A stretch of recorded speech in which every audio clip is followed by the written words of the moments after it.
بە کۆڵی پشتیانەوە بە پێ هاتوون و ماندوون دەیانەوێ شوێنی مانەوەی ئەم شەویان ئامادە بکەن.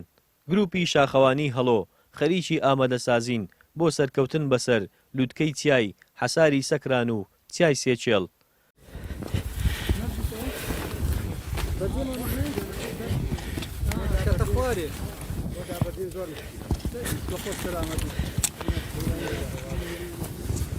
ئێمە لە هەولێرەوە هاتین گروپەکەمان گروپی شاخەوانی هەڵۆ سەر بە فیدراسیۆنی شاخەوانی کوردستانین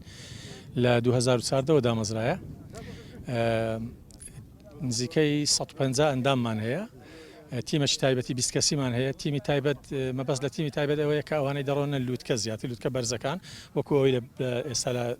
لە باگراوەندایە هەفتانە گەشتەکانمان بەردەوامە هەندێک جار ڕۆژانی هەینی هەندێک جار ڕۆژانی شەمە هەموو کەلوپەلەکانمان تەکنیکیە هەمووی دەکڕین هەمووی کوالێتیە ینی هەندە شتمان هەیە کوالێتی باش نییە بەس هەموو کەلوپەلەکانمان شاخەوانی لە هەڵگوردی برادەرێک میێوان بوو لە سلێمانی هاتوو بەربەوە وە بوو برادرانی فریاگوزاری هەولێرێ هاتن بە کۆپتەری بردیانەوە. ئەم گروپە ئەندامی شاخەوانی زۆری هەیە و هەفتانە چالاکی و گەشتی شاخەوانی بۆ لووتکە جیاوازەکانی کوردستان ئەنجام دەدەن. جگە لە سوودە تەندروستیەکانی شاخەوانی لە هەمان کاتدا پاڵنەرێکی گەورەیە بۆ پشودانی مێشک و ڕەوینەوەی بێزاری و ئاسوودەیی دەرونی. ئارەزووە وەرزشە خولیایە ئەمە هەموو هەفتانێک گەشتی خۆمان دەکەین چ لە ناو شاری هەولێر بێ چ دەرەوەی شاری هەولێر بێ جاچە هەموو شاخەکان بڵین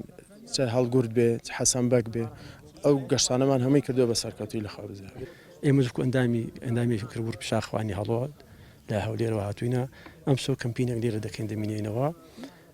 دەمێکە دابڕاوین لە سروشت ئەوڕۆکە سروشت باوەشی بۆ کردینەوە دووبارە تێکەڵبووین و لەگە سروشت و کەم ئەوە نزیکەی دو ساڵ و خوردەیەکە لەگەڵ و گروپە جوانەیمە لە زۆربەی گەشتەکان بەشداریم کردووە لە گەشتی شەومانە و گەشتە سەختەکان و گەشتە ئاساییەکانیش. ماوەی چەند ساڵێکە ئەم وەرشە لە کوردستان سەری هەڵداوە و چەندین گروپ و کۆمەڵە دروست بوون پەیامیشان پاراستنی ژینگەی جوانی کوردستانە. سەرباز محەممەد گەلی کوردستان چۆمان.